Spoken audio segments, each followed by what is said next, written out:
What does all of this have to do with intellectual humility? That's a great question. I want to answer that question by first talking about something else, something that I've learned in my own life through my experience.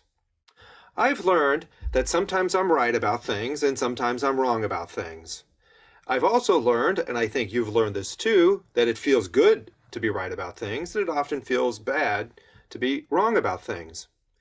So when you're in a case of disagreement, how do you want to feel? Well, you want to feel good, so you want to be right. That's the best situation you could be in. And sometimes you may find yourself, when there's disagreement, getting defensive. And you're getting defensive because you want to be right. Because if you're right, you're going to feel good. And if you're wrong, you're going to feel bad. So you defend yourself to make sure that you're in the right. And you know what the other person is doing? They're doing the same thing. And often that leads to an argument in the bad sense. That is, it often leads to a fight. Is that the right response? When we think about intellectual humility, we're thinking about excellences or virtues of character, things that make someone a truly good person. Now, in the instance where you've got a disagreement with another person, what do we know? Well, we know, probably in most cases, one of you is right and one of you is wrong. So maybe it's you. Maybe it's me when I'm disagreeing with you. Well, either I'm right or I'm wrong. Those are the two choices in most cases. Well, if I'm being defensive and I'm wrong, am I going to be any better? No, because I might win the disagreement, but I'm still in the wrong, and I've missed an opportunity to go from a false belief to a true belief. I've missed the opportunity to be better off, to grow. And if I'm simply being defensive and I'm not really listening to your point of view, then I'm missing the opportunity to gain the kind of information that is leading you to believe as you believe. So I'm missing the opportunity to actually learn from you, even if you're mistaken and I'm correct. So what's the best response when you enter cases of disagreement with another person?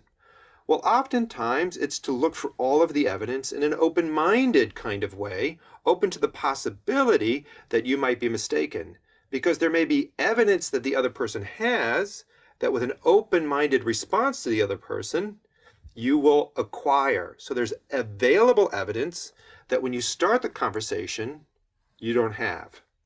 So the best response oftentimes to disagreement, where it feels good to be right and it feels bad to be wrong, is to be open to the possibility that you are wrong, because if you are, you're going to get more information and you're going to move from a false belief to a true belief, better supported by the evidence. You're going to grow. And that kind of growth is something you should learn to take pleasure in. You'll feel better when you're getting smarter. And further down the road, when there's another disagreement, you're more likely to be in the right, and it feels good to be right about things. So there are strengths of character that we can acquire, like openness to the evidence, that help us overcome our fear of being mistaken, because that doesn't feel very good, that over the long term means we're going to have more information and we're going to be in the right. That is, we're going to have more true beliefs and more awareness and acquisition of the available evidence, and so overall we'll be better off. Personal growth is a pretty good thing, even though sometimes it's tough. So developing a kind of intellectual humility when interacting with other people, openness to the evidence so that you're actually tracking the available evidence and not simply sticking to your guns and ignoring the possibility that there's more evidence to acquire, is a way of becoming a better person. And furthermore, from the point of view of learning from other people, it's a way of acquiring more information, even if their belief is false. Because in the example I just gave, they're believing it for reasons, and you're learning from them what their reasons are when you ask them. And either you're learning their mistake, or you're learning considerations that support a broader picture. So in a way, in the end, you're both right about it. You just saw different points of view when you started the discussion. What about going to the doctor? Many of us fear going to the doctor. I don't like going to the dentist because I know it's going to hurt, but sometimes we fear going to our physician because we fear that we have an illness, and we're so scared about it that we don't want it to be true. So we don't even go to the doctor out of that fear and anxiety. Is that a good response to our feelings? Was it a good response to argue with another person to make sure you were in the right? No, it wasn't. It's okay once in a while to be mistaken, even if it feels bad. Are we justified? Is it the right thing to do to not go to your doctor because you fear that perhaps you might have a sickness you really don't want to have? Is it better to be in denial so that you don't feel those feelings? Or should you go to the doctor?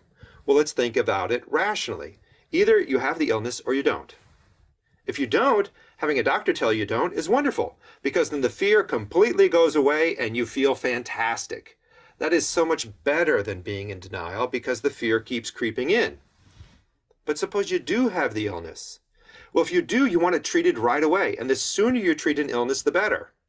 So either you have it or you don't. If you do, you want to find out because you want to treat it immediately. And if you don't have it, you want to find it right out because it eliminates all of the anxiety together. Either way, you are much better off going to the doctor.